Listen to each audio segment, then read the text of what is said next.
start off. We have some exciting news. We got some exciting news. Iron and Think podcast has a new sponsor. We got an official sponsor. Shit. Oh! Dude, it's when Alex Hodges is doing crazy stuff. Yeah, on his dirt bike. Yeah, man, we're stoked. I'm really excited homie, about it. Matty Mullins, a frontman of the band Memphis Mayfire, and his pomade company that you use. Look at that beautiful. I just got my hers cut yesterday, and of course I threw it in there. On Point pomade. It's his brand. Yeah, and I think we're individuals who don't advertise shit that we don't either personally use or back, and I'm so picky about my hair products. I am. And he sent me some product, and I absolutely love it. It's got great hold. It smells absolutely fantastic. I don't know. I'm losing my hair as I'm getting older, so I don't give a shit. But shout out to Matty though. Yeah, awesome guy. He's got two different types. He's got his pomade, and then he's got his matte pomade. I use the matte pomade because it's got that more natural look to it. But yeah, check out On Point Pomade. Use discount code Iron and Ink, and you get 10% off your whole order. Pretty awesome. So yeah, it's thank you for the support, Matty. We appreciate you and the guys in the band, and yeah, we're looking forward to hanging more in the future. It's kind of the networking thing where he appreciates what we're doing here. Yep. We appreciate what him and the other dudes are doing, what he's doing with his brand. Wait for it. Get it? Oh! There you go. There we go. And yeah, I mean, he's got a great thing going with his little side hustle, and props to him, and we appreciate you supporting what we're doing with the podcast, with the band, with Throw the Fight, with Iron and Ink. So, yeah, use that. And then what's their handle? Is it, we follow them on Instagram? It's at On Point Pomade. Awesome. And we'll do some posts later today, you guys. And let them know. Tell them we sent you. If you're a listener of the podcast or you support Iron and Ink. If you don't even know his band, Memphis Mayfire, check them out. You're out of your mind if you don't. Yeah, they rip. They're awesome. So good dudes. No Kellen. He's been a supporter of the brand for a long time, way back. So thanks, guys. Full circle. Matty. It all comes full circle. It all does. It's super cool. Good people hanging with good peeps. So awesome. That's our new official sponsor of the Iron and Think podcast, and super excited about it. And what do we got on tap, homie? What are we talking about? Well, first of all, I'm gonna start off the podcast like I think like a sports announcer, like a baseball. So, welcome back to Iron and Think podcast, episode 18. Here in the studio with Jeff Baustert and Alec Robinson. It's funny that when you're doing that voice, you're making a really fucked up face. All right. But yeah, here we are. We're back. Episode 18. Not gonna lie, I'm really excited about these sound bites that you might talk about. Yeah. So we got a few on top of the new sponsor. I got some sound bites that I might be dropping just randomly throughout the episode. Yeah, but touch base on. It's been a crazy past few weeks. It is. Before we get into it, do you want to read these questions? Oh, yeah. Let's do that. We won't lose track here. So, again, we always talk about this. So people that are tuning in, have been listeners, or just jumping on, make sure to send us questions, comments, whatever you want to chat about to podcast@ironinfitness.com. Try to do one an episode. Not to bury it into the ground. We got a good one here from... this is from Dylan Daniels. That is a dope name. Dylan, Double D. Double D. Double D. Never heard that before. Probably not. This is our homie Dylan Daniels. The question is from Dylan. He said, "Hey guys, what's up? Love everything you guys are about, and the quality of the content you produce. Thanks, dude. To get into things, I was wondering, at what point did you guys, specifically Jeff and Alec, decide to fly the two-finger salute to the quote-unquote professional world?" Is that the middle finger or the deuces? I'm gonna go deuces, but both of them. Yeah. To the quote-unquote professional world, and do you think the U.S. will reach a point where having a teacher or doctor with their neck and hands blasted is acceptable? Thanks a ton, and keep on keeping on, Dylan. Good question, Dylan. Well, to be honest with you, when you talk about, I guess, the two-finger salute, for me, I guess there was a point I got my first tattoo as a half sleeve, and then it's weird when I see pictures when I have tattoos, which is hard to find. It's really weird. But I'm like, holy shit. Well, even pictures without the neck tattoos. Yeah. It's really weird. It's just, I don't know, man. I think, to be honest with you, artists are getting better. It's becoming more mainstream, but I mean, a lot of people acceptable. have tattoos, but they're not good tattoos. Not necessarily you need to get a bunch of great looking tattoos, but it is definitely more acceptable, I would say, in society across the board. I mean, a lot of jobs now, when it comes to, if you're working for a mega corporation, some places frown upon like the hands, like we have our hands blasted, neck, things that are very visible. Face tats, they might frown upon that. But I think when it comes to the full body, arms, legs, I mean, they don't really give a shit. Especially like restaurants. They're very lax now, like in all type of restaurants. It's actually more acceptable and more elegant, fancy. It's kind of trendy, in that world. Do you ever notice that? Where like you go to a high-end restaurant, you're like, dude, that guy's sleeved out and he has a neck tat. So like here in Minnesota, like all the uptown North Loop, that kind of area, it's strange to not see that. So but to hit on his question, so I'd say, when did I let my freak flag fly? Yeah. Is that what you're asking? So it would have to be, I mean, I think the moment where you're like, okay, here we go, is the neck for sure. Well, it's the hands. I think the hands is more, or the neck is more significant than the hands. That's you're in, here we go. So what, I guess to answer his question, what made you want to take the leap and go into the neck? I just knew it was what I don't know, started half sleeve, got 2 sleeves, chest piece. I'm like, okay. When you get a good artist, that's when it feels right. And it's also, too, where you're at in your career. I mean, I run my own business. I'm my own boss. So for me, it's a tattoo brand that I own. Oh. So it's kind of like it makes sense. But you get to a point in your life where you're like, do you feel, one, you have to, you trust the process of getting a great artist. So, whatever I get on my hands or my neck, I'm in a good situation.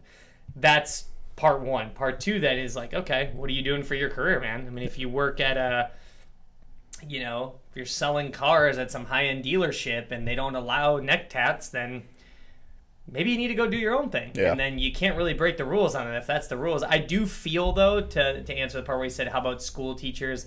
Yes, I feel it'll become the norm where you're going to start seeing teachers with some cool neck pieces, hand pieces. It's more of the knowledge of what you know and how good of a teacher you are than what your tattoos are. So, I feel... Fucking champ. What'd you say? What is that? Fucking champ. Fucking champ. Yeah, we're working on these sound bites. Are great. So, I do believe there will be a point, though. I mean, I know teachers that have full sleeves, and they roll their shirts up, and no one gives a shit, and it actually looks cool. Yep. I think you're more relatable to the younger crowd then. Mm-hmm.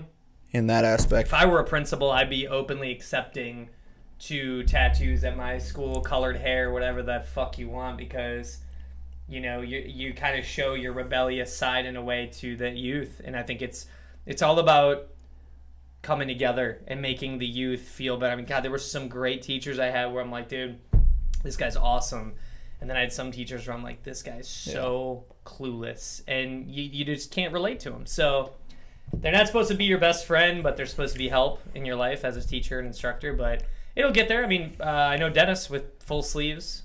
They had a book, I think Carrie Hart did, Pink's husband, where he said like some CEO of a mega corporation literally had a Japanese bodysuit, but no one knew because he wore suits every day. So yeah, I think it's within the next 5 years or so, it's going to become one of those things where it's not frowned upon whatsoever. For me, when I decided to make that leap, I just realized what I wanted to do for the rest of my life. And it's music, it's all that. And I mean, it's not one of those things where you get looked at differently if you do. But also, the one thing I really, when it comes time to tattoos and everything like that, is because you have tattoos, all that should have absolutely, in my personal opinion, should not reflect on your capabilities as a professional. If you're the best at what you do and you have tattoos, why does that matter? Shouldn't. And I think it's getting to the point where if you do have tattoos and you're the best at what you do, it doesn't no one gives a shit. There may be, you know, some professions like being a medical professional, things like that, where those might be the ones where it takes a little bit longer, but the majority of my family's in the medical field, and a lot of, you know, nurses, doctors, they have very, very visible tattoos, and it hasn't impeded their process in, you know. Yeah. I mean, if I'm getting open surgery and I see a guy sitting over me with a Mike Tyson face tattoo, I'll be a little concerned, actually. But if he comes in with like hand tattoos and shit like that, I'd be like, what? Do what you want with me. Yeah, it is. Have at it. Clearly, he, you know, made the cut when it, you know, comes to that profession. And yeah, I mean, to Dylan, it's all up to you, man. I mean, it's your life. So you need to kind of look at the big picture and go, well, fuck my corporate job. Yeah. Well, time out. Okay, this is your livelihood. Now, if that is your choice to go down the path, again, life is all on choices in what you do. That's getting tattoos, getting your job, getting your profession, going down certain paths. That's your decision. So, but yeah, it's more acceptable. Everything, I think everybody knows that. I think now we're at a point where it's not only the tattoos, it's how dope are the tattoos. Yeah. People are like, that's crucial. Sick. It's instead of, oh, you have tattoos, that's not the red flag. No. It's what's the quality, man? Like, where do we go? Yep. We went to fucking Valley Fair. So for people that don't know, we went to Valley Fair as like a little surprise birthday thing for me when I turned 34. We go there, and it's basically, for a lot of people, it's Six Flags. Yep. Or it's just an amusement park. It's an amusement park. It's Minnesota's. It's Minnesota's amusement park. And I haven't been there in years. It was a pretty awesome day. We did roller coasters, all this shit, but. And the water park there. The water park, yep, after. And I've never seen, I mean, we're talking prison level like tats. Really, really where bad. You're like, whoa. Yeah. Someone pulled out the pen and got the little, you know, in prison and inked him up. I mean, and the big thing is, love the state of Minnesota, but for some reason, everyone had either the outline or the picture of Minnesota with like a bass fish flying. That or like or a Minnesota sports team right. tattoo, like whether it was the Vikings, the Twins, or something like that. Weird. I saw a lot of that. Like if we lived in LA, I wouldn't get a picture of California on my absolutely arm. not. It's just like, it's a weird thing. So I don't know if it's something with outdoorsy culture here, but we do have a city. Yep. You know. So anyway, that tattoos are quality over quantity for sure. Pay for it, gotta wait for it, get in with a great artist, and you got no worries, man. I mean, It's gonna be solid AF. So Dylan, hopefully that answered your question. You know, keep on keeping on, dude. Go get blasted, go get tatted up, go get your face done and shit. It's good whatever you for want, man. Yeah. So. But yeah, so moving on. Thank you guys for your questions. If you have any more, keep them coming. Podcast at ironandingfitness.com. Let us know your thoughts, comments, concerns, all that. But yeah, getting into things.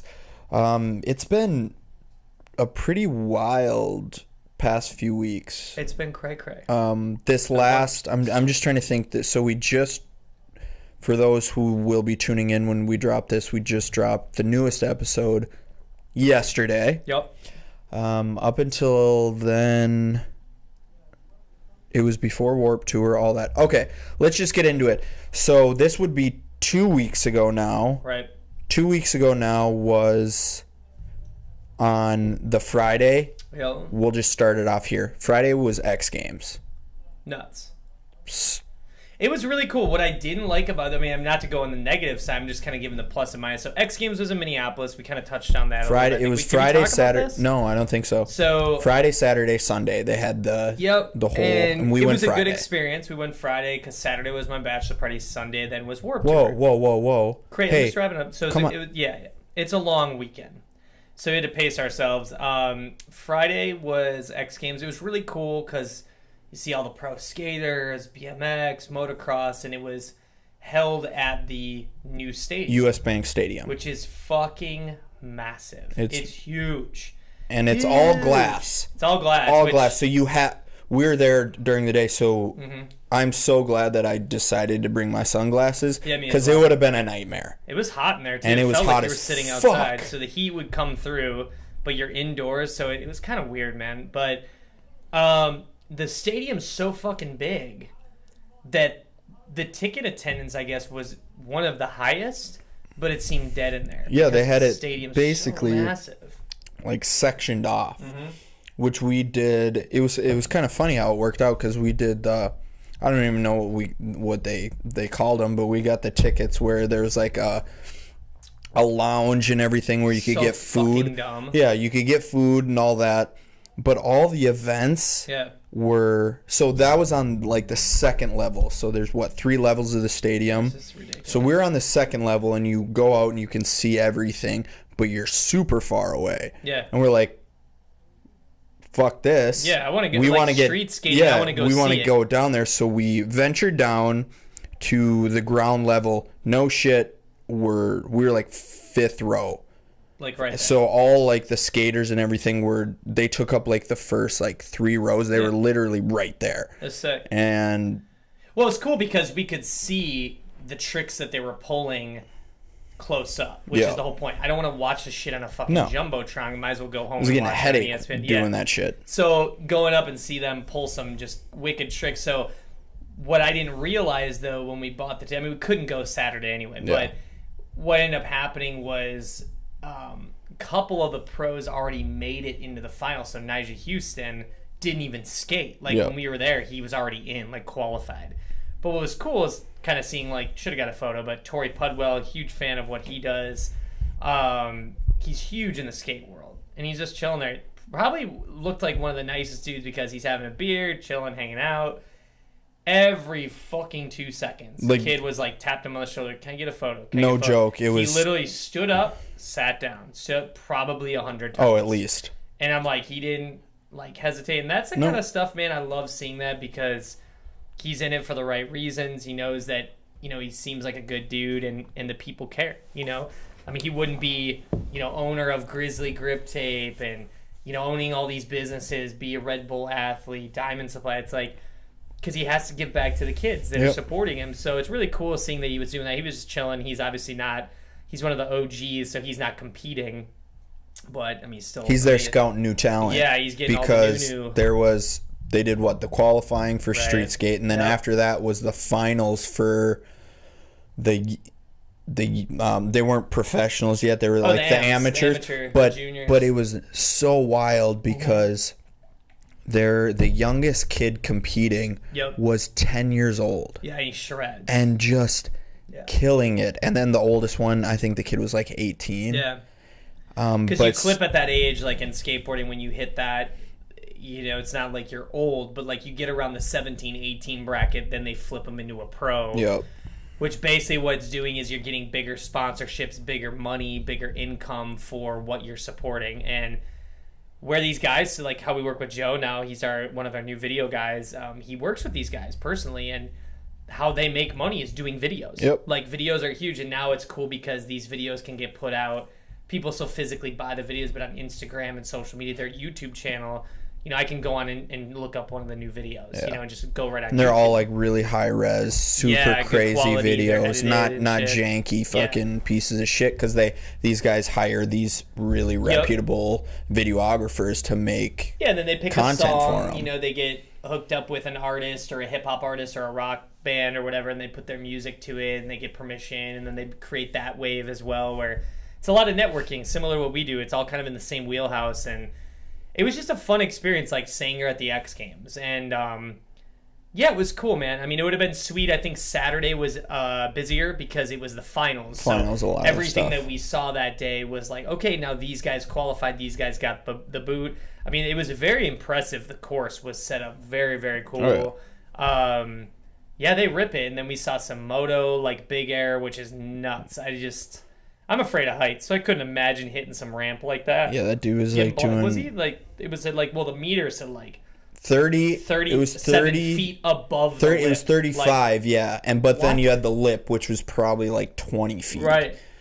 And the guy that won was 21, just the dude that started our podcast with the bling, like on my phone. But yeah, it was cool, man. It was a long day. You get tired. Then we had my bachelor party. It was nuts. We got the yacht boat. That was fun. Yep.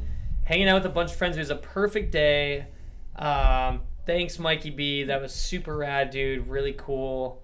I appreciate you, and that was fun as shit. Yeah, it was super fun. So we had 4 hours. Yeah, we had 4 hours on the boat. Then we went out, and then your buddy has a brewery. He's a partner in the brewery. Part owner, and so we went there. And then went to Lord Fletcher's. Oh, Fletcher's. Yeah, that shit was hilarious. So it's the same kind of shit. Anyway, it's on the lake. It was fun. It was a bachelor party. You get the gist. Now moving forward into Sunday. Sunday. This was. It's weird because every year you go, the expectations are kind of interesting. And like, so we were talking, Frankie and I were talking, and we got hooked up with some passes from some of the bands. Our manager was on. He's working with Every Time I Die and Amity Affliction. Great guys, awesome bands. And it's just, I don't know if anyone's been to Warped Tour or they've like checked it out, but you're outside all fucking day. And it's hot as shit. It's hot as shit. And it's a long day, man. And coming off, I'm surprised we survived. Coming off a bachelor party, I'm really shocked that we held in there, but we did. Drank a lot of water and stay hydrated, and it was awesome. I mean, we got to meet the guys, and they're awesome dudes. The Amity dudes, they're fucking hilarious. Yep. So how that worked is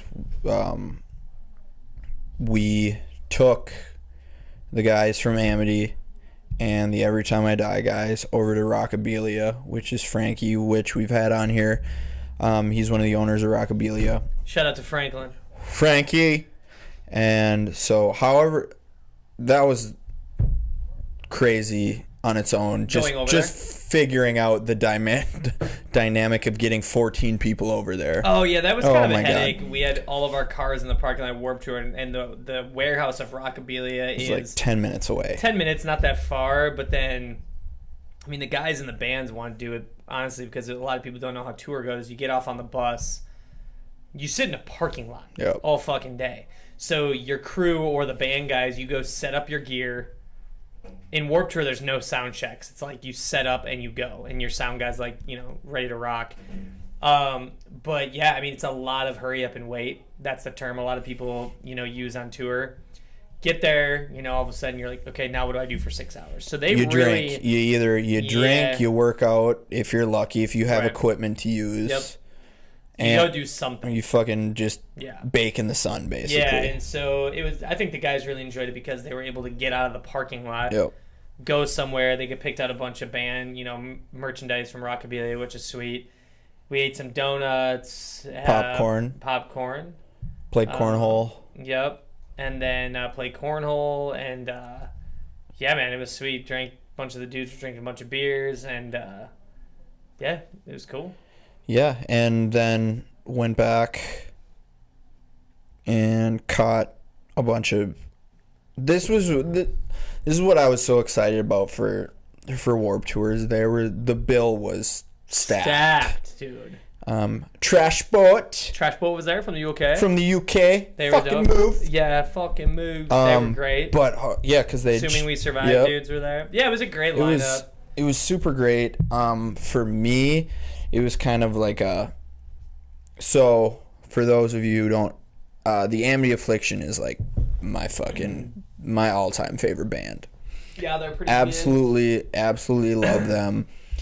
And this was my first time actually being able to see them. So, one, I was super excited for that, but actually being able to spend the whole day with them was like, it was pretty wild. But one of my favorite parts was I got to sit and have a really, really good conversation with Joel, and that was pretty wild because Joel, like me, I think I've been sober a little bit longer than Joel, but he is this very, very outspoken person about it, and all his music reflects that. And it was one of those things that it was kind of a surreal moment for me to kind of like dig into the guy's mind and sit and chat about all that kind of stuff with him, which was quite an overwhelming experience for me, and I'm so thankful I got to do that.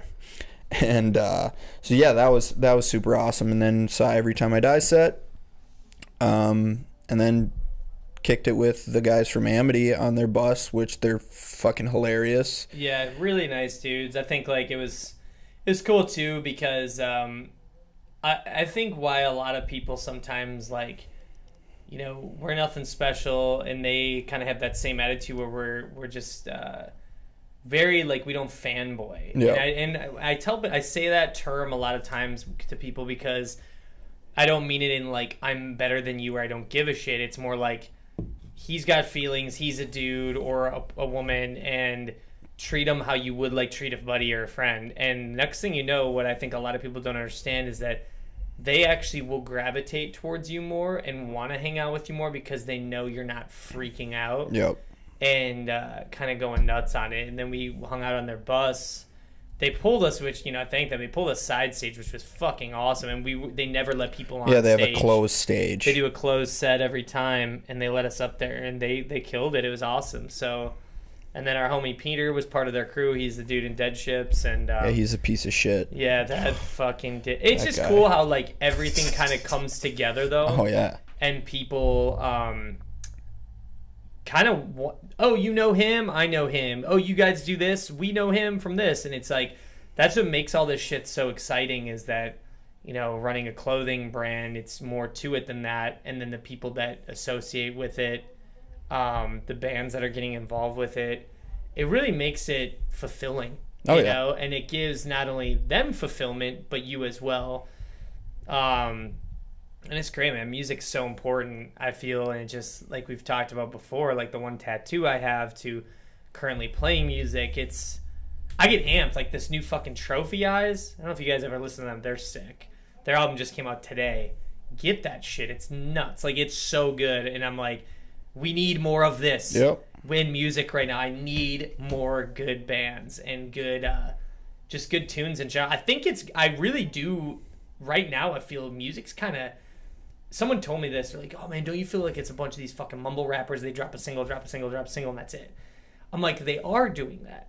But I think it's getting back to the wave of like, this album, this record, and they'll drop like a single, but it's more the content around that record. Yeah, and they'll drop, you know, 1, 2, 3, of that 1, 2, 3 pre-release on the album, and then have their actual release date. Yeah, but what I noticed that is cool is it's more about the band members and each member having a social media or a presence or a following, and then they're opting and people are opting into each band member and seeing what's going on, which kind of creates more value and content for the whole bunch. Well, it's cool because you now, in this day and age, you actually have the capabilities of getting to know the band members, even though it's not for everyone, it's not a personal level, but they get an insight into their life, their everyday life, what they do. And, you know, thinking back to 20 some years ago, where the only time you had any interaction with the band is like if you actually went to the show, saw them perform, you see a music video on MTV or whatever. Remember those days of TRL with Carson Daly? Oh. And then, but now you get the opportunity to see the everyday life of these people. Sure. And that's super cool. And then from there, when you have that capability of seeing that, you understand like, hey, I have a lot more in common with this person than I expected. Right. Which I think draws people in even more, and it just makes this really, really cool following. Now you have a reason to follow a band, not only for their music, but for who they are as people. And I think that's what we're trying to encompass here at Iron and Ink. Not only maybe you'll like the clothing, maybe you'll like us as people, and then it just makes it. And we've talked about it before, when you can actually get behind people who are, you know, good, genuine people, it makes you want to be a part of that. Well, it's a way of like calling out fucking bullshit. Yeah. Like a lot of these, you know, rappers that are shitheads, and I'm a huge rap fan, so it's like I'm not bagging on that industry, but you know, you get a fucking Xanaxed out, lean, drinking fucking little something.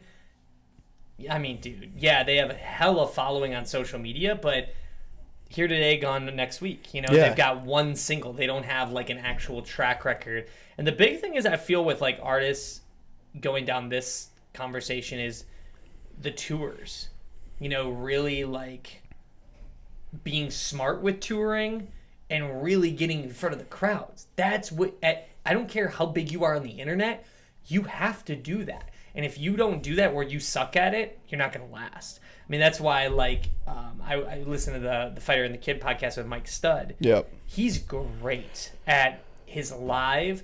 And he's like, yeah, I don't have a live band and shit, but he puts on a show where he, at first, his craft was kind of janky, and he's perfecting it as he goes along, and he's getting better, and he's evolving. But he talks about, yeah, man, tour is crucial. And if you don't do that, but also, too, that's where the money's at. Yep. You know, because people selling will do merch. the meet and greets are fantastic. And what I thought was, you know, speaking on that, is he built such a core following, because he'd be like, hey, we're out on tour after the show. Right. We're hanging out at this place. Yeah. And now people are like, oh, shit, I actually might be able to hang out with them. Yeah. And so that just draws people in even more to not only one, go to the shows, but, oh, hey, now I have maybe I can interact with Mike Stud and his, you know, core group of friends that are on tour with them. Sure. And if you don't tour, you miss out on that. And the other thing, but the other thing is, though, is a lot of artists do tour and they go straight to the bus. Yep. That's true. And they never sign merch. Nope. And they're never at the table. It's like, and the funny thing is that people are like, yeah, man, you know, they've been doing it for years. I go, I don't give a fuck. It is their job. That is what's paying your bills. This is the reason. Level, if you're that level of an artist, your income, everything is on this. And yeah, trust me, there's nights you're burnt the fuck out, just like if you worked a 9 to 5. Yep. You know, you had a rough couple meetings and you're like, fuck today, this day, shit. But you got to put it in perspective. Like, I got, you know, dude, not a reality check, but like, always keep that in my mind. Like, when I've heard people, oh man, I drove 6 hours to come watch 30 minutes of you banging the drums. Fuck. Like, it just kind of puts you in that perspective, you know? I think, in a good way. Well, talking about that, this past weekend had a show in Mankato, which I was not excited for. I actually wasn't either. Because one, the venue's small, and the whole loading equipment's a nightmare, but thank God when I found out, hey, we have a lift to bring out, I was like, okay. Yeah. It just made my day. But tell them what it is. So it's a 2-level building. The venue's on the 2nd level. It's a fire escape. But it's a fire escape to load your gear in, which is a fucking nightmare. And we did this last year and had to physically haul. It's terrible. Yep. It's awful. This year, I don't know exactly when they did it, but they have a forklift that was so sick, dude. Oh God, it was great. See, they're starting to think a little bit. But that was probably one of the most mental shows. It's crazy, man. And I mean, all the shows are always super good. Sure. But Joe came out. Yeah, filmed. We got some good footage. Got some really cool footage. But I mean, mosh pits like crazy. Chris crowd surfed twice. Yeah. I crowd surfed for my first time ever. Nice. I was like, fuck it, let's do it. Did you smush somebody because you're massive? No, it was, we had a lot of people under me. I love pizza. You jump in the crowd. There was like 12 people holding me up, so it was very, very. Yeah, I feel so bad for those 12 people. Yeah, I know. Did someone cop a feel? I got a finger in my butt. So, and I wasn't index or thumb, or what'd you get? Full yeah. I wasn't upset though. It's part of the part of the gig. It's part of the gig. Yep. If you're gonna go crowd surfing, you're gonna get touched in places that you're just gonna get touched there. But yeah, it was fun. It was so, and I think everyone was in agreement where so I'm always side stage, and just to be there. Here's what you hear. Yeah, I just hear drums the whole time. Smashing of cymbal. But I'm always there to keeping my eye on to make sure if string breaks or whatever, just to if shit goes wrong, I'm there to help out. South, real quick. But you could see on like all your guys' faces how much fun anything, you just feed off of it, and like it can be a room of 50, but if like they are, I mean, the thing is, I'm always in the back, got lights in my face, whatever. it's hot as fuck, but like I don't care, you know, we're not there playing a 2-hour set, nor would we, but I always go 100%, you know, I'm playing the drum stuff, but yeah, man, you feed off that crowd, but also you have to start that level of expectation. Yep. And then the crowd kind of goes, "Oh shit, like these dudes are amped right now. We need to go in." And they went hard, man. There were circle pits, mosh pit. A girl yeah, was throwing down in the mosh pit, and she was probably like 6 feet tall. Just throwing bows. See, the funny thing is I'm too old for that shit. Yeah. When I go to shows, I just either I'm She like was just backstage sitting there or just like fucking bitches up. Yeah. But yeah, it was funny because every time I looked over at you, I think you were like actually like laughing the whole time you were playing. It was super funny. It's a blast, man. I mean, the process of leading up to that point, and then of course, fuck, what time did we get home? 4 I got home at 4:30. But it was worth it. It was worth it. I mean, we're alive, we're good, we're safe. You know, it's like, it's not some big party. Everyone's like, "Oh, you guys rage." I'm like, no, man, it's all work. You know, but it's good work. It's good, productive work, and I think, you know, it's fun, man. I'm excited to, you know, with the new stuff coming, the new record, all the new shit's going down, and it's gonna be great. I just love not just the expectation of someone who has never seen you. Yep. And they're like, "Oh shit, these guys go hard," and it's like, I'm like, all right, you're doing the right thing if like that's people's vibe, you know? Yeah, well, it was super cool because, well, one, I think this past show was kind of, not that there was like enthusiasm. Not that there wasn't enthusiasm there. It was just one of those nights where for some reason all the switches got flipped for multiple different reasons. And then we talked about it like the whole way home on like, dude, I think sometimes you don't realize, like, one, who gets to do this? Not a lot of people get to do this. True. They go out, make music, and not only, like, I know there's a lot of bands out there where they go up, they play their set, but they're not friends anymore. They're not doing it. Well, there's a lot of bands like that. I mean, that, you know, it depends on the level of what they're doing and why their intentions of doing it. Like, there is a point of, I love doing music because I love it. I love it too. But, like, what also helps you, I think the proper term would be to relieve the stress of the every day-to-day life, is that you get monetized payment for doing a craft. It's if I'm a painter. I paint a fucking painting and you sell it, right? People, that is kind of the thing with music, is like, performing's great, but loading in, loading out, and if there's no, you know, you're spending your own money to do this, there is the point where you're like, okay, I need to be getting paid for something. Yeah. And so I feel a lot of times that's where bands can falter, or they kind of call it a day, is, you know, chemistry. I mean, it's a tough, not even physically playing. You're with 3, 4, 2, 5, 6 completely different individuals, and you're trying to have the same goal and attain something cohesively, and that's really tough right there. Where we've swapped out band members, bands do it all the time. Stuff in your life changes, where you get a kid, you have family stuff, things, you know, priorities change. Yeah, because depending on how many, whatever, if you're a 4-piece, 5-piece, 6-piece, whatever, everyone's priority of what they're doing is not always equal. And that makes things super difficult. And then you also know that there's bands out there who are like, they're playing shows, they're doing it because they're getting paid big bucks. So they go up. The only time they spend together is when they're on stage. After that, fucking see ya. Well, well, I was talking with Frankie about it, and we were just talking about like some bands that, you know, older bands compared to like more, I like to call them current wave social media smart bands. Sleeping with Sirens, Bless the Fall. You know, the guys where the individual members have a big social media presence as well. They get it. They get the marketing strategy of like, well, if we have these free outlets to market what we're pushing, it's free. Let's go for it. It's great.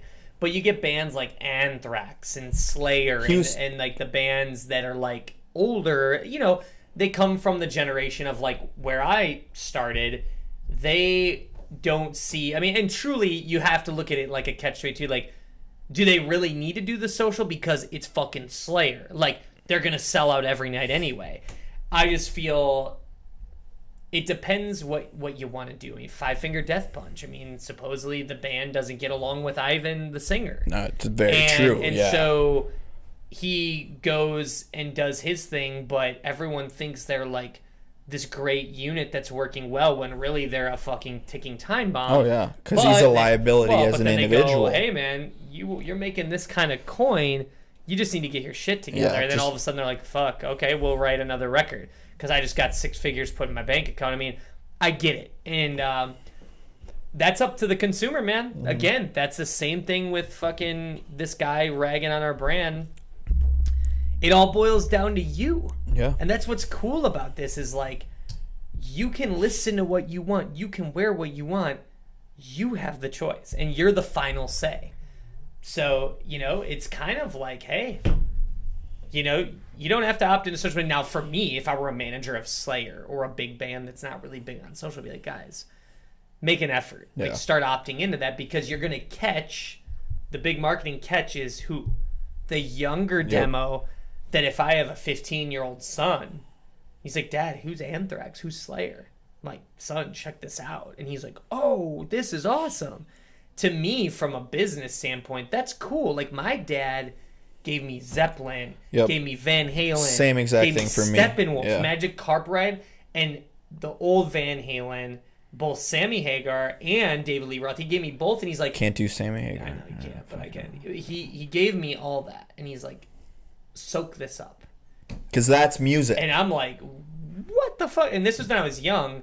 Then that streamed into the punk rock scene, which I got huge into that because of skateboarding and snowboarding and, from Social D to Green Day to, Simple Plan, fucking... Simple Plan was... Simple Plan, Alec. Yeah, dude, Simple Plan was the shit. That's you. Yeah, not my gen. But, like a lot of the punk rock stuff, no effects. I mean, this is the kind of stuff where I'm like, holy shit, like the fast tempos, the upbeat stuff, and kind of streamed into like why I was interested in playing drums, and then you know what I mean. So it's cool where I think I just feel a lot of these bands, people bitch, they complain, I can't make money in music. Yeah, you can. Music can be made. You can make some coin. You got to be smart on your merch, your apparel, your distribution. Are you okay? You got a shitload of hits on Spotify. Well, tour time. You need to suck it up and you need to hit the road. Like, touring's no joke, man. It's brutal. People think it's all like party. I'm like, you see some cool ass shit because there's cities. But I always tell people when you tour, you go, man, I love where I live. Like, you go on the road and like, I always come home and go, I really like living in the suburbs of Minnesota. And then a week, and then a week later, you're like, fuck, I wish I was on the road. Yeah, I need to hit the road hit the road again. But yeah, it's what I love to see is like my favorite like memories and my times that I have is like when all the guys are together. It's so fucking fun because everyone gets along, and it's there's that mindset of where it's gonna continue to go, and everyone wants it, and it's it was funny because at a time we were like trying so hard to get it, and now it's like, what does that mean? Yeah. When really, for us, I think as a group collectively, and I think that's why a lot of these dope-ass bands like Good Charlotte and, Sum 41 is back together 10 years later because they're like, fuck, we can make some coin doing this still, and we're still relevant because you miss it. You get the itch, man. Like, fuck, what was the record that just dropped a week ago? MXPX dropped a new album, and it's awesome. I'm like, wow, this brings me back to fucking high school. They're still doing it. Yeah, and then their Good Charlotte's record that dropped last year, then they just released 2 more singles, maybe a month ago. Yeah. And they're back. Here we go. Full tour, fucking Alec in middle school is geeking out. Middle school, there you go. Yeah. But I love that, though, where the bands that were big back then, they're still relevant today. Because social media allows them to be fucking relevant again. Yeah, if they're willing to do that. And I think there's so many... What I look forward to is any point where young youth can discover something that you or me grew up on. I mean, we're still young dudes by all means. I don't think, oh, I'm 34, I'm old as shit, but like, it's cool to see, you know, Good Charlotte. Those dudes are like late 30s, family, kids. They go up there and they crush it, and I'm like, dude, that's so sick. You know, I just love the live show. It is. There's nothing can compare to that. No, it can't. It'll always be around. I think more artists need to really take that shit serious, because I feel it's lacking with a lot of big artists, a lot of pop artists. They go up and it's, what's my dancers and the glitz and glam? But I'm like, no. What are you doing? You're the artist. That's what I've really kind of come to realize is you have these mega artists who kill it, make a shitload of money. They're not always on the road that much, and I've kind of realized why that is. Because they're fucking studio artists. That's it. They can't put on. They can put on a show with fucking fire and, you know, a shitload of dancers, but when it comes down to it, they're not. Someone saw them, was like, this person right here is marketable. Right. We'll build this massive industry around this person, but at the end of the day, they can't sing or play the guitar or whatever for shit. So they prolong these tours and whatnot because they're making a shitload of money off their albums. They don't have to do tours because they're really not that talented. Like, I've seen a few hip-hop artists live, and I'm like, well, some of them are amazing. Fucking sucks. But it's the same with rock bands, dude. I've seen the same shit happen with, like, I saw a rock band, like, they sound horrible. You know, I mean, it was with any music. I'm a huge, like, there's a lot of really good hip-hop live artists, a lot of shitty ones, too. I was listening to a podcast today. It's the singer of MXPX. He has a podcast, and he had the band Mest. Mest, yeah. They're sweet. They're a Chicago punk band. They're back together. They just played one Chicago date, and Warped Tour this year, and they have great stuff. But it's kind of sad. He was talking about, they were signed because they recorded with John Feldman, who we recorded with one of our old records. And they were signed to Maverick, which is an old major label that Madonna used to own, which now is dissolved. It doesn't exist. It was Story of the Year, Mest, Used. Like, these bands were all on the same label. And it's so crazy that the stories he was talking about are like, oh, this song was the one they picked. Like, the label picked, and the band's like, no, that's not the song that should go. Label's like, tough shit, we're doing it. And, of course, they were wrong. It's like they've almost, like, they're like purposely trying to fuck their career over. And there was like 5 or 6 times where the band was making like $200,000 to $300,000 on a tour, like doing really well, and then the label just fucking sideswiped it with some what was it he said? They were on traction with their current record. Studio's like, go in right now and do another album. He's like, we're on tour, like I've got to be in writing mode to write a good record. Of course, they went in the studio because the label made them. It flopped. And it's like the demise of that. And there's so many of those stories. But the bonus is, with social media, a lot of these major labels are shitting themselves. Because they're like, we're not needed anymore. Yeah, besides maybe, throwing a little bit of cash around for a record or for a tour, get guys on a bill. Right. That's like, other than that. It's just about distro. It's about distribution, and then knowing, like, kind of networking, knowing the right people, and then, of course, if this band puts you on, what are the value that you're bringing them? Because they're not just going to do it just to fucking do it. So it's an interesting thing, and then you have to snowball it with, once this tour's up, what's on plate for the next tour. And tours get booked out way in advance. Like, I mean, they're already talking about right now fall tours, and it's summertime right now. So I just always I want to pick your brain. What do you think? So, I mean, for a lot of people who don't really know the music world, when it comes time to touring and everything, there's so many different dynamics to it. There's record labels that build tours with a few of their bands and whatnot. We're gonna supply this amount. You guys are gonna go out on tour. There's buy-ons where a band can buy on to the tour, give the headlining band X amount of money to buy onto the tour. Do you think buy-on tours are going to kind of go away? Because, one, if the headlining band is, their passion is music, right?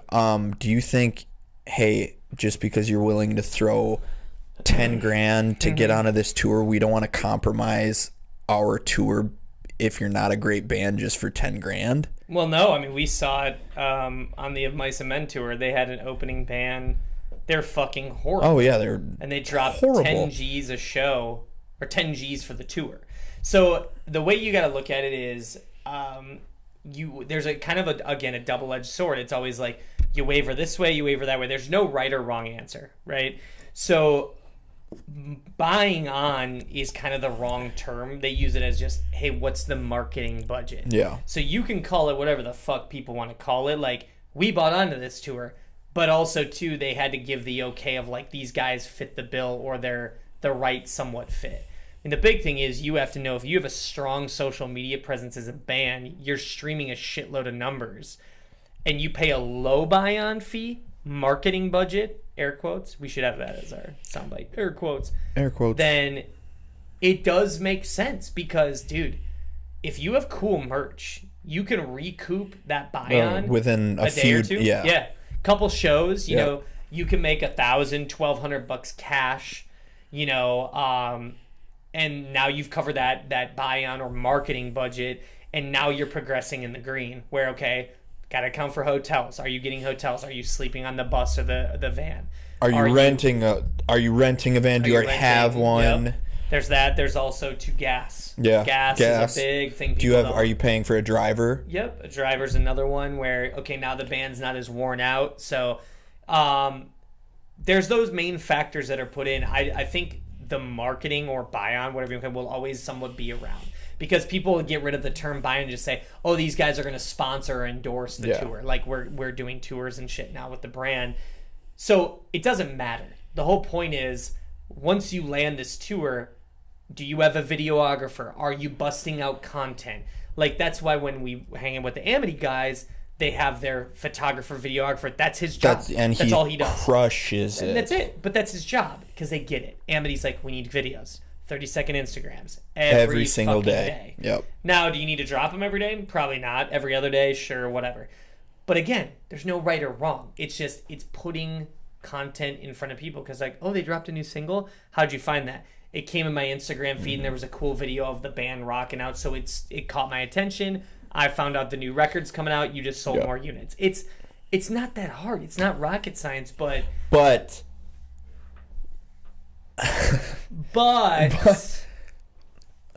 there's it is. You break it down, and it's fucking simple. I think it's simple to you, but here's the problem. Behind the scenes, there's a lot of cooks in the kitchen. Exactly. So when you have a manager that's like, well, I need 10% cut because I did this. Yep.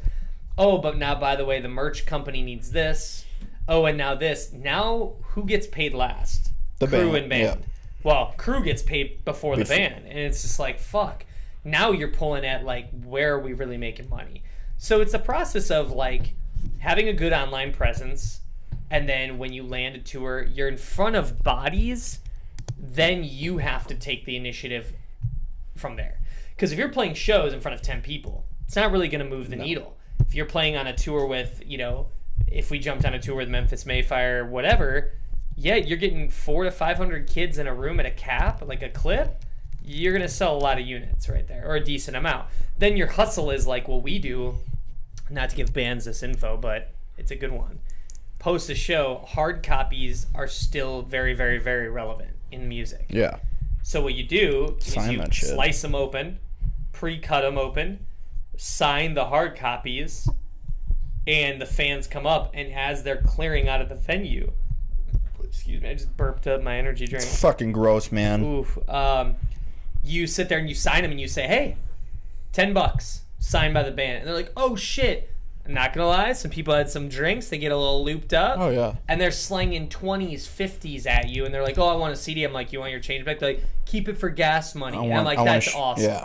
But people want that because they'll still download it or stream it for free, but when they have that physical copy and it's signed by the band, the value's higher. Nope. So there you go. And like another thing we do as a band, drumsticks, drum heads, all that kind of stuff. Yep. You know, people want that. They want you to sign it. And so we go out of a venue.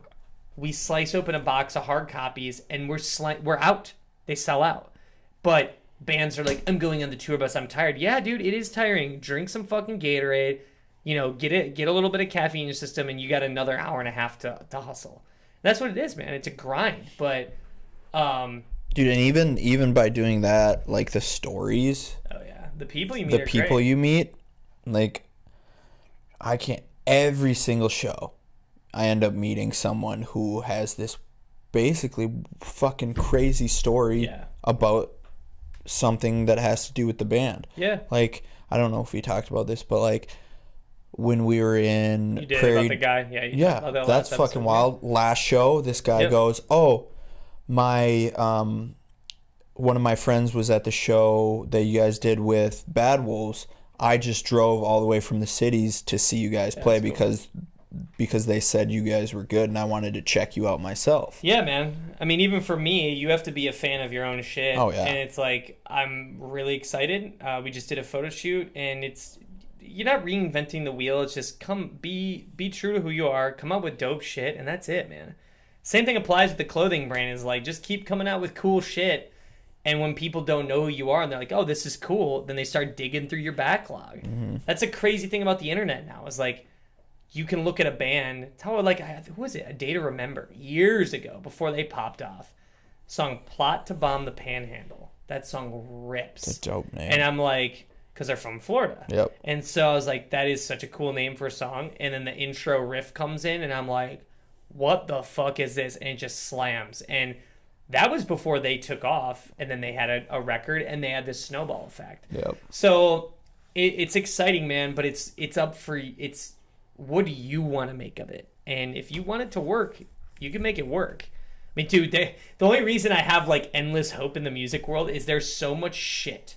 It's subjective, right? Yeah. But like when you get a guy like Little Pump or some shit, or who's that fucking guy that Joe Rogan everyone's like Tekashi 6ix9ine. Jeez, yeah, I think Did I tell you yesterday I pulled up to my house and I hear someone bumping music. I roll down the window and it's that fucking dude. His new song with Nicki Minaj, and I just go, oh, God. And I look at the kid, I'm like, he's 15, 16, I get it. Yeah. You know? No, I completely agree, and I think that aspect comes into play with everything. Like, there's so much shit music out there. So when you do and you can't deny good music. You can't be like, oh, that fucking sucks, when clearly it's... I don't know, man. It's weird. I've had people... you like what you like. I'm very open-minded to bands, music, all different genres. Some people... But here's the funny thing with music. God, we could talk about this all day. People like it not for the musical parts. They like who the influencer, who the artist is. But they're like, oh, that song, whatever. I think I like it. I mean, how many times have you talked to a woman or like a mom? And they're like... Oh, you listen to them? I love that G-Eazy guy. He's great, but he has a song on rotation on KDWB. Mm-hmm. Yeah. And they're like, have no clue who he is or what he does or his background. They're like, oh, I like him. And they have or they don't know who the artist is. Yeah. They're like, I love that song. I love that song. Yeah. It's the single. I think it's when you make good quality music, people find it. Like, fuck. Are you for real right now? That was my sneeze, dog. Oh, Jesus. But like my parents, for example, they're... Not necessarily my dad, but my mom, like, Throw the Fight style of music is not her cup of tea. Screamo. And and my dad too. But do you like my James Hetfield? Yeah, it was great. It was really good. But like they hear it all the time, obviously. But they realize like that's maybe that I'm not gonna sit there and listen to it all the time, right. But it's good. It's good. Yeah, it's good. And because there's so much shit out there. Also, same thing with clothing and everything. There can be a million brands. It doesn't matter. You can have a fucking million tattoo apparel brands out there. Yeah. But the good quality... The good will persevere, Alec. It will. It shine through. It will stand, and not only... And stand the test of time. It will. Do you like this? I'm just going off now. Not only will it... But it will make it look... that much fucking better when it's completely flooded with all this other shit where you see Iron and Ink, and I mean I may be biased. You are. I Don't be a mean, I may douche. be biased. I'm kidding. But and then you have there's hundreds of brands that embody fitness, tattoo, whatever. Sure. But you put one side by side, and it's inevitable. It's fucking inevitable. The cool part is you have the choice. You want to buy some bullshit, go for it. You want to buy this, go for it. Yeah. Like, it's all the people behind it, behind the machine, what you're doing. The crazy thing, or the one thing I would have to say, I don't think anyone can say, he's full of shit on the music side. I don't care how technical you can play your instrument. Props to you. Some fucking shredder on the drums or guitar, great. Try to play live in a band. Yeah. That's a whole different animal than you being fucking sweeping guitar solos in your mom's basement. Now, because you can fill that shit in the studio. The thing is, though, is I think or love the hooks, man. The epic, anthemic, catchy chorus where you're like, oh shit, not only does it make your head bob like this, but it's stuck in your dome all day. To me, I don't care if it's country, hip-hop, rock, metal. If you're doing that, I feel universally you're winning in the music game. And there's very few artists that can not only do it once, twice, 3, 4 times, but almost every time. Even an acoustic, simple, simplistic ballad that you can go, this is almost... But it's funny, and then I look at those songs. I go... What's the correlation of something that gets stuck in your head? And guess what most of it is? Simplicity. Mm-hmm. Oh, yeah. Real catchy. For the floor, bro. Yeah, it's just boom, cat, boom, like drum beat. Yep. And then it's just this sing-along, like it's stuck in your head, not this shredding guitar solos. It's like people want to feel it. Like when you feel that song, that's what it's about, man. Catchy and that's hooks. hip-hop, that's metal, whatever. And to me, that will never change. Yep. People, I mean, dude... Someone tell me that that's not what they want to hear. I mean, I appreciate the heavy thrash shit, the metal, the whatever. The gnarly breakdowns are always fantastic. Killer breakdowns, but I gotta have that, like, the bouncy fucking, shit. I think it's that, and it's songs that are easy to memorize, that you can sing along to. Yeah. Well, you gotta think from a listener standpoint. A lot of listeners are not musicians. Yeah, absolutely. So the funny thing is I go, well, if that's the case and your audience is just the average Joe who, this is one of my favorite things in crowds, ready? Kick drum. And it goes off beat. And then, and no one can keep just the fucking, a drummer, I'm like, oh, it makes my skin you try crawl. to get everyone to clap and it just falls. Can you match this? Yeah. It falls short like that. Yeah, so... The thing is, that's kind of the proof right there that in the writing process, not saying as an artist you should dumb your shit down, but make it go, wait a minute, if I'm the average Joe and I have no musical ability, what is the part that they like about it? Oh, it's fucking catchy, man, that hook. When that chorus comes and you're just singing it or you're bobbing your head to it, that's also great for the technical artist, because if the technical artist is like, that's a catchy hook, you're on the right path. And so... It can be full tilt, adrenaline type record. Great. But when that chorus comes in, you're like, oh shit. Like, that chorus is about to slam. Like the first time you hear it. Yeah. Where it's the first time. Get the goosebumps. Yeah. The first time, like when a single comes out or you're listening to an album front to back and that chorus comes in or whatever. And you're just like, okay, yep, here we go. Yep. This is it. Boner soup. Yeah. And that's what, like the new Amity song that came out. It's fucking catchy. Oh, the point. Yeah. Well, at first I was throwing for a curveball, and they got a lot of hate on it. Well, it's because it's not their typical music whatsoever. It's stuck in the dome. You listen to it 2-3 times, and you're like, yeah, it's dope. Okay. It was a stretch, but it was actually quite impressive. Yeah. I'm like, wow. They pulled it off. They did, and it works. Very risky move, but props to it, man. I think they're at that point, though. You're at a point in your career where, like, you have that solid fan base where throwing that fucking wild curveball, and you're like, fuck it, let's go for it.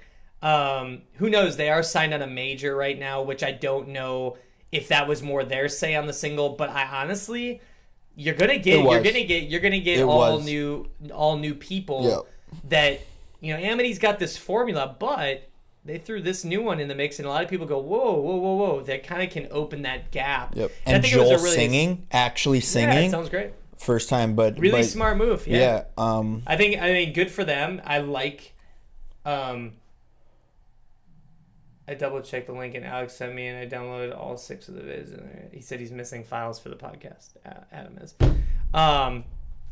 Good one, but yeah, I just think it's part of the game, man. Like it's kind of the fun of it. Like, oh yeah, go for it. What do you have to lose? Oh, all your fans are gonna go, fuck you, dude. You're gonna lose. You're always gonna have the troll. We had one this fucking today. Yeah, dude in Australia just fucking shit talking us. It's like, I mean, whoa, pump the brakes, buddy. Fuck you. I mean, literally saying fuck you. I'm like, okay. Like, we never shit talk anybody, but dude, it's just weeding people out, and those people that are true fans of them, they're there. It's kind of a way, like when we hung out, like Franz from Attila, he's kind of got that vibe, man. He just did his project Bone Crew, and it's like thrash metal hip hop. It's like, good for you, man. Do your thing. Like, I like people like that. That's how I work, and it's like, if that makes you happy, fucking do it, man. Like, go for it. So, I don't know. That Amity song's dope. I'm gonna listen to that, but yeah, man, I'm excited for where music's going. Yeah. I feel like there's a lot of cool shit going on, and I think bands are getting exposed in a good way. Or they're able to expose themselves in a positive way, where now they're not like fans. It's like you're just hanging out with people that appreciate you putting out good content and good music, and you're helping. I mean, you are. And it is a grind, man. Like, if I can give any advice to fans, like, please support the artists. Go to shows, pay for shit, buy their merchandise. Like, you guys, just because you bought it from a different vendor, like, the band gets paid for that. Like, in fractions, as if we get a song downloaded, but every little bit counts. So the more streams, like, subscribe to their shit, download it. That's what we need, to survive. And there's nothing comparable to going to a live show, because one, you truly get to see the artist, the artist perform their art, and it sounds cheesy, but it does. It sounds you make super, it sound so douchey. It sounds super cheesy. The artist performs but it is. Craft, But it's banging the skins. Like, dude, I just go up and hit the drums. Yeah, but you get to see the performance, and as Jim Carrey, putting out the vibe. Yeah, and putting out the vibe at the bar. Putting out the vibes, and and it's not all concerts are crazy. Equal. Not all concerts are created equal. It's true, but when you get a band that really does their thing, they're making a memory for you that you're gonna remember. Dude, it just shows that. It's awesome when you. I mean, you appreciate it because you watch them. You're like, dude, these guys are throwing down, and it can be in front of 20 people or 200. I mean, Elliot was saying that in Blessfall. He was like, dude, we've played in front of a few thousand, killer show. 2 days later, 48 hours later, they're playing in front of like 150 people. Yeah. It's like, whoa. But you still go out and you give it that all. Yep. And that's the thing, man. It's easier said than done. Trust me. We've played our fair share of horseshit gigs. But, yeah, man. It's a fun... It's like the weirdest thing. I try to tell people, like, you do all this prep and all this shit leading up to 30 minutes. Yeah. Like, this fast. You're like, we just blew through 8 songs and the set's done. You're like, no, I want to keep playing. Yeah. And then you ride that high. You just ride that fucking high, dude. Yeah. Just getting weird. Yeah, and then you also have those sets that are 75 minutes long, and you're like, is this gonna end? And then you realize, like, how the fuck are there some artists out there that put on, like, 3-hour shows? It's weird when people are like, I went and saw Dave Matthews at Red Rocks. Yeah. It was 18 hours long. I'm like, I'll pass on that. I could go see a couple songs and be like, I'm good. Yeah, like String was like, we went and saw Taylor. They actually seen him twice now. They just saw him the other day. String? No. Aaron? I'm asking who did he see? Oh, Taylor Swift. Oh, T. They went 3-hour show. Yeah, but that's a different level of artist, though. Yeah. Like a Taylor Swift, what's the one coming out? Jay-Z, Beyonce, because they have the collab marriage thing. Very smart marketing move. Bieber, you get artists, like that. They don't come around on mega tours a lot. They're at a level of massive arena tours, and if you don't catch them on this tour, they won't be around for 2 years from that point. So yeah, they have to play, or they play longer sets, which, I mean, the one major artist I gotta see, that dude Timberlake. That dude like, shreds. So I'm really psyched to see him. There's a few other bigger artists. I'm not a big arena guy. I'd rather go to like a small club. Yep. Like, I'm kind of bummed. I want to go to the Dashboard All Time Low, and then I heard what venue, and I'm like, fuck that. I don't want to go. But yeah, that'd be a good show. I'd rather hit my dick with a hammer. Some people are into that kind of shit. You know what I mean? It's like a fetish thing. Like, all right, let's throw this out there. Inflict pain in my dick. Hammer. But let's just throw this out there. Name 3 bands that. Oh, what are your 3 favorite bands? No. Oh, okay. That you before you inspire before you die is a must see for you. Oh, a must see or play with them or. Okay, let's let's revamp the question. Let's combine it. Okay. What are three bands that you would want to play with? Well, it's interesting. There is. They could be dead or alive. Dead or alive, just here. Creed? No. With arms right home. No, hard pass on that. You know, and the guys, we played one show with them, and it's like a lot of people compare, like, we're on the same like style, and they're just sick as Story of the Year. Yep. We did one show in Minneapolis with them. It was great. They're hanging out at the bar. They're open arms, rad dudes, super nice. Similar stories with like producers we worked with, great guys. I would love to do a full-fledged tour with them. We all agree the guys in my band are like Papa Roach is a huge influence. Like, just because of like that band has had such longevity through the test of time. Pre-social media, they're killing it. Now during social media, still killing it. They're all dads and they're older. They still crush it on stage. I've seen them many times live, and I'm like, holy fuck. Yeah. And they keep writing hit songs, man. 3.5 minute bangers. Catchy songs. And they would be great to do a full-fledged tour with. Yeah, I don't know. I mean, that'd be fun. I would like to, you know, I think what I'm hoping, or I would really love to see, is a couple mixy tours. So, for example, not to get to Memphis, speaking of Maddie, him and the dudes went on tour with Yellow Card. It was one of my favorite shows. And everyone's like, fuck that, Memphis is heavy, Yellow Card's pop punk pussy shit. It was probably the best, most opposite combo that worked, because on the newest or last Yellow Card record, Maddie did guest vocals on a track. And it's one of my favorite songs. I think it's called Wishing Wells on the newest Yellow Card record. It's so good. And of course, Yellow Card played that song. He comes out, sings with them. It was rad. And that was at Mill City when they were open. Yeah. One of the best shows I remember seeing. And so those kind of curveball tours, or maybe like a hip-hop artist who plays with a live band and having a punk rock or metal band would be really fun. Yeah. So I'm a huge hip-hop guy.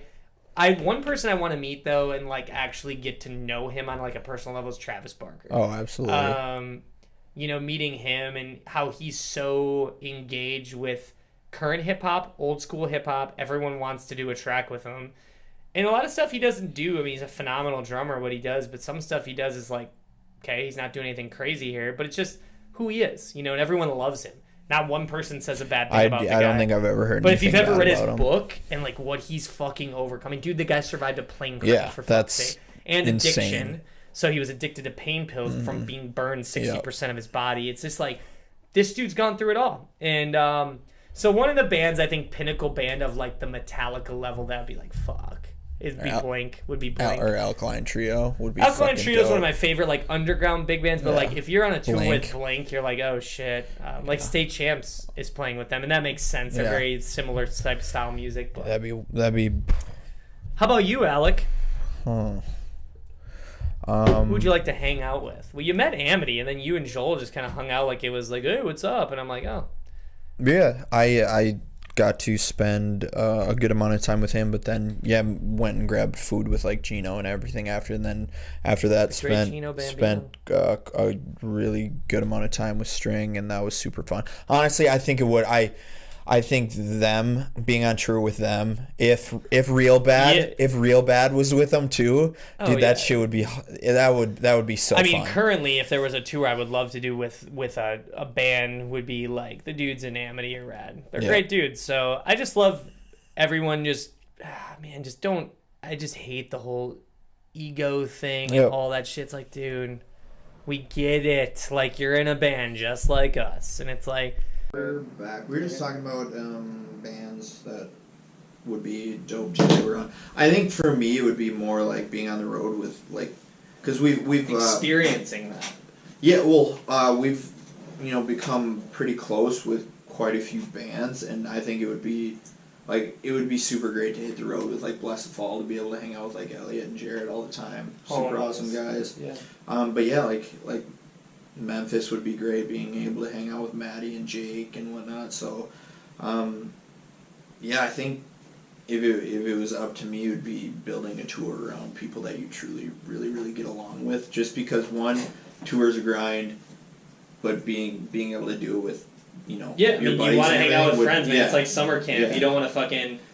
No one wants to associate or affiliate with turd bags, and it's like, dude, if you're kind of a douche on tour, word gets out, and then people are like, fuck these guys. Like, yeah, they might have a killer draw, but as you say... Is the juice worth the squeeze? Ew. Probably not. Yeah, fuck that. Yeah, a lot of good things coming. A lot of new apparel. We got that mint line dropping next Friday, 8/10/18. So we got that. I'm gonna be gone. I'm out of town. Where are you going? I gotta go to Fargo. The fuck are you doing in Fargo? I got that photo shoot in Fargo. Another Venom Part 2 shoot? No, it's for some magazine. So, doing that. Gotta go. Do you need an oil person? Yeah. Like someone to oil you down? I do. 'Cause I'm down. No, I gotta go. I'm going up there Thursday night after we wrap up. Oh, cool, shit man. here. Yeah, don't worry. I'll just fucking launch the new shit solo. Thanks, bro. Good looking out. Yeah.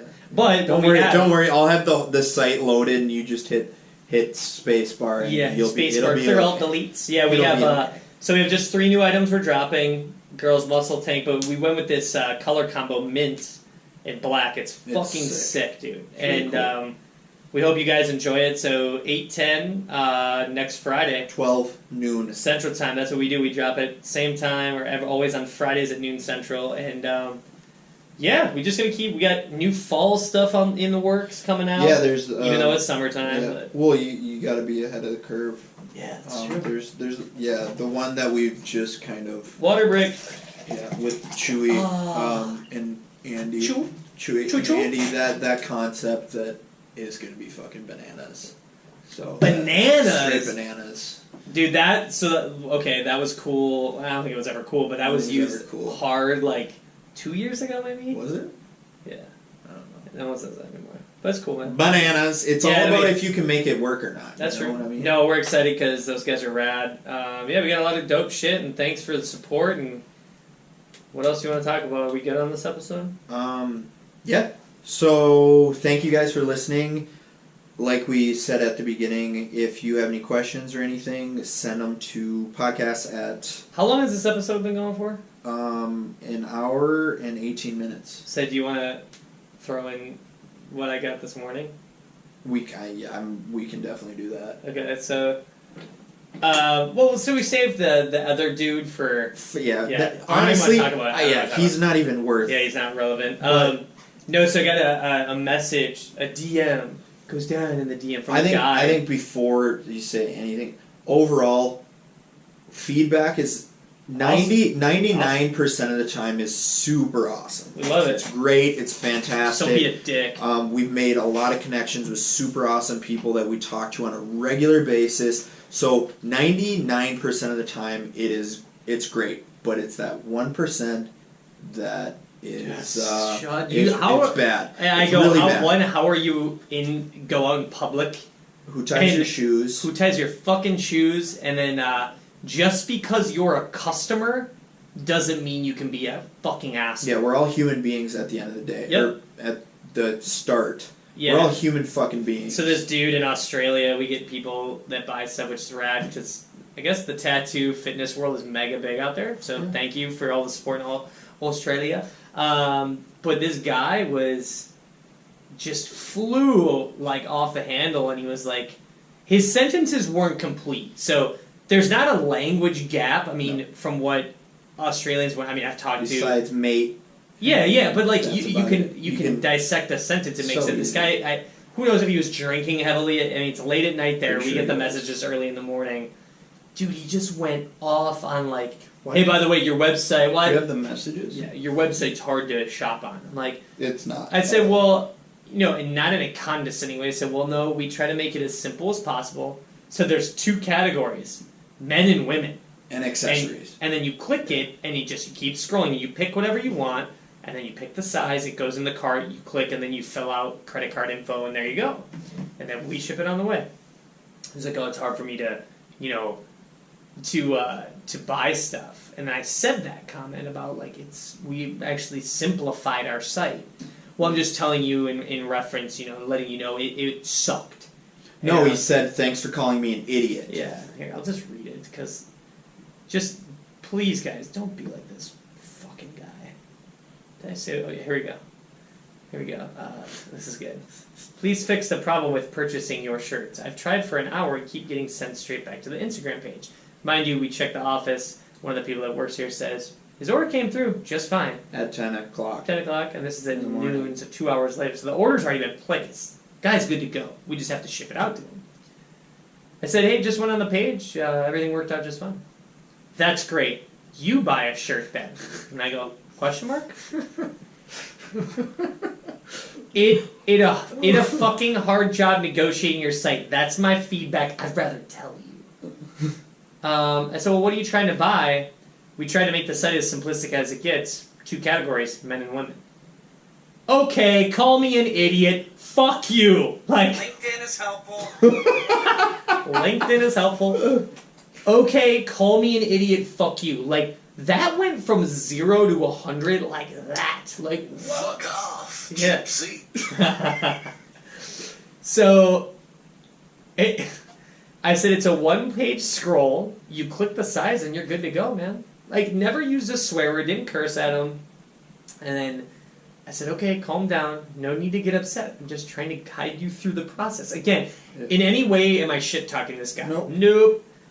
I'll cancel my $100 order. So then I asked you, I said, hey man, Alec, look, how much did he spend? He bought 2 things. $50. 50 something. Yeah, a little over. So last time it I was checked, a t-shirt and a 3/4 raglan. So last time I checked, 2 shirts does not equal $100. So whatever. And then he says, let me chime in real quick. And then also I went in and I looked at customer service emails, and he sent an email saying I'm gonna take back I'm gonna cancel my order for, he said, 5 t-shirts and a bunch of hoodies that he bought. Which he bought 2 shirts. He bought 2 shirts. And then he said, I'll cancel my $100 order, which he spent 50 some bucks. And then he literally, I didn't say anything. He says, fuck off again. That's big. And I'm like, whoa. I said, all right, dude, good luck. That's it. Good customer relations. I just kind of like, I'm going to stand my ground. I said, I really hope you don't treat other people like this. In your life, it's really sad and not okay. We're here to help. No need to talk that way. Right? Now I'm already kind of like, okay, I'm investing too much time in this, but I still kept the positive. Take the high road. Glad to get my $100 back. He didn't spend $100. I'll spend it elsewhere. Good, it's your choice. By all means. Do it up. I just said, I'm not sure why you're so upset. We're just trying to help you out. Your order went through and it all processed just fine. Our team said it came through 10 minutes ago. It's all good. Read back, mate. You treated me like shit. I was trying to tell you how hard it was to make a purchase on your site, and you basically told me I was an idiot. Now, what he said there is he's implementing something that I never said. You basically said I'm an idiot. He's like, it's not my first online purchase. I'm like, well, clearly. First of all, he made a purchase, right, not even knowing he made a purchase. Correct. Yeah, which is fucking crazy. It's not my first online purchase. I'm thinking, okay. I said definitely didn't, call you an idiot, but I did say, if I thought you were an idiot, I'd call you an idiot, right? But I wouldn't do that. I'm just kind of like blatantly saying, like, dude, if I'm calling people idiots, you would say that. Well, good for you. And then he keeps constantly saying, read back. So the text messages don't reflect emotions. So I apologize. You took it that way. We're just trying to help. Just always sit. We're just trying to help because we are. We legitimately are. It's like, dude, you can talk to me. I'm a dude. Like, the person operating this machine is still a dude, a person with feelings. If you need help, I'm not arguing with you. I'm the customer. You like how I did it? why would we call customers idiots? I said we wouldn't have a business if we called the people that support us idiots. He just keeps saying read back. What does that even? I said okay, no worries. I said our team will refund you if you like that, or we can send your stuff out. Either way, we're just here to help. Thumbs up emoji really sets the tone. Then he says, refund now, please. I said, sounds great. He goes, damn straight! Damn straight! I said, we will take care of that for you and hope you have an awesome day. I'll be waiting for the refund. Maybe I should stick to a local product. I said, hey man, refund just went through. You're good to go. He goes, yes, pity your service wasn't as good and swift. So that's what I woke up to this morning, and I'm thinking, we had an episode on mental illness. So I don't give a fuck if you're a customer. There are many a times I've been at restaurants or had horrible customer service. That's an example of someone who's just angry, mean, maybe on some drugs. I have no idea. Well, and the thing is, but wait, if you're a customer, that does not give you the right to be a fucking asshole. There you go. That's all I need to say. And on a thing that on that note, pinkies up. Yeah, and I think it made me laugh even more. Like, that's something you'd expect from, like, maybe a younger, someone in their teens, maybe even in their 20s, kind of thing like that. Yeah, I know what you're saying. Like, I know what you're if you're going to get that, that's what you expect it from. This guy he's like mid-50s. is mid-50s with 2 adult kids. Children. Yeah. Hey, damn straight. Fuck off! like, that blows my mind. Yeah, so happy day to me, but we love everybody that is in Australia besides that guy. Yeah. Fuck that guy. Shit, that's the first time we've ever dealt with someone from Australia that wasn't extremely pleasant. They're ants, dude. Yeah, They're super always pleasant. Like, mate, awesome. they're cool as shit. Yeah. But anyway, Joe, just because you're a customer doesn't mean you have the right to be a fucking asshole. No. Soundbite it? Are you gonna... Do you want me to talk? Oh, I thought you were gonna fire up a soundbite real quick. But yeah, but anyways, we're gonna end on a positive note because that guy, whatever. I'm gonna take your ass today. What did he say? They call me nothing. I can't understand. It just mumbled. Those soundbites suck. No, they don't. They're yeah. So, anyways, guys, thanks for tuning in. But if you have any comments or topics you want us to touch on, you know, apparel, clothing, entrepreneurship, music, whatever the fuck, tattoos, send it to podcast@ironingfitness.com. We're dropping all the new stuff, 810, the Mint line with our tattoo designer Dave Brule and the rest of the team. Tons of new shit coming for the fall. We've got a couple little things we're going to cap out the summer with. And thanks again. Make sure, too, if you tune in, use the code PODCAST. Get 15% off your fucking order. Yep. That's a deal. That's a nice little deal. It's a tasty treat. But thank you guys for tuning in. Follow the Iron Ending Fitness Instagram at Iron Ending Fitness. Jeff Bostert, what's your Instagram at JEFFBAUSTERT. Mine is at Alec Robinson _ Yep. And then also for our first podcast, thank you so much to our new sponsor. Yeah, shout out to Maddie Maddie, thanks so much. So go give them go if you. I mean, if you're a man, you like to make your hairs look all nice and pretty. Well, even for the girls though too, because for salons, whatever, try his product out. If you guys, we'll talk with them. If you want to maybe get some samples, we can put them in some orders. Yeah, we can do that too. So we'll talk with him about it. But shout out to the new sponsor, really fucking cool. And head over there if you're gonna grab some product. Use discount code Iron and Ink and get 10% off your whole order. So thank you, Maddie. Thank you, On Point, and we're gonna keep the ball rolling. So yeah, hope you guys have a terrific. Oh, it's Friday, fam! Well, this probably won't be coming out. Yeah, but when it does come out, they'll know it was on a Friday. And dude, I'm rocking pink. Yeah. Fuck it. Have an awesome day, guys. Awesome. Peace. Cheers.